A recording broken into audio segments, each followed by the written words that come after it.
আসসালামু আলাইকুম এভরিওয়ান। মুনিয়া অফিসিয়াল ব্লগে আপনাদের সবাইকে স্বাগতম।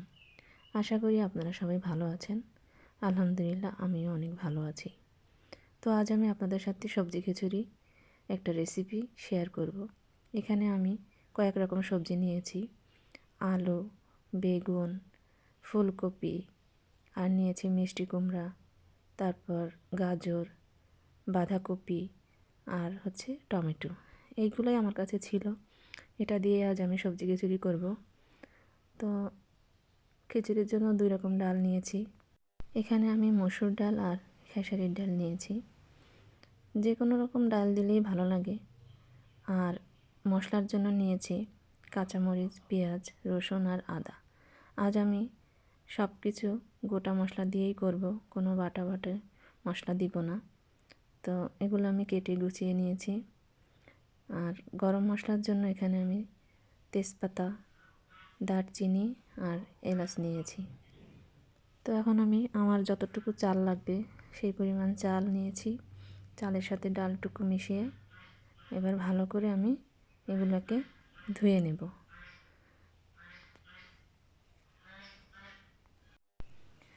আপনাদের কাছে আমার অনুরোধ যে ভিডিওটি সম্পূর্ণ দেখবেন, আশা করি ভালো লাগবে।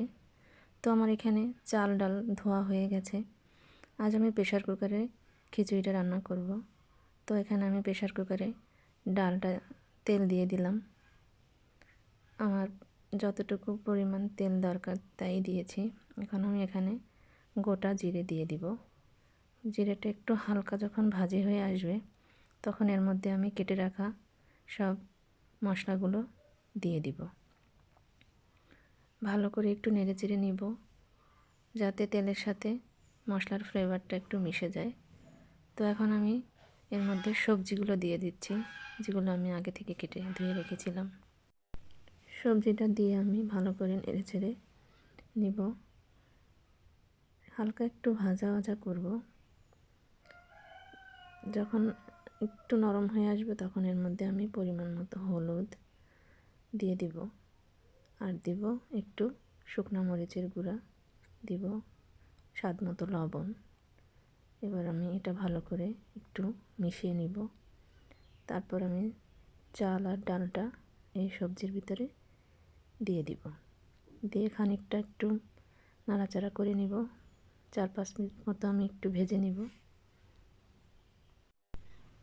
ভাজা হয়ে গেলে আমি এবার এর মধ্যে পরিমাণ মতো পানি দিব। প্রেশার কুকারে বেশি পানি লাগে না, তাই পানিটা একটু বুঝে শুনেই দিতে হবে।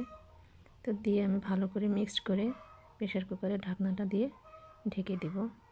এখানে আমি 2টা সিটি দিব। 2টা সিটি দিলেই ভাতটা হয়ে যায়। তো আমার খিচুড়িটা হয়ে গেছে। আমার ভিডিওটা যদি আপনাদের ভালো লাগে অবশ্যই একটা লাইক কমেন্ট করবেন। আপনাদের লাইক কমেন্ট আমাদের জন্য অনেক গুরুত্বপূর্ণ। আর সাবস্ক্রাইব করে অবশ্যই পাশে থাকবেন। তো আমি এখন খিচুড়িটা সার্ভ করছি।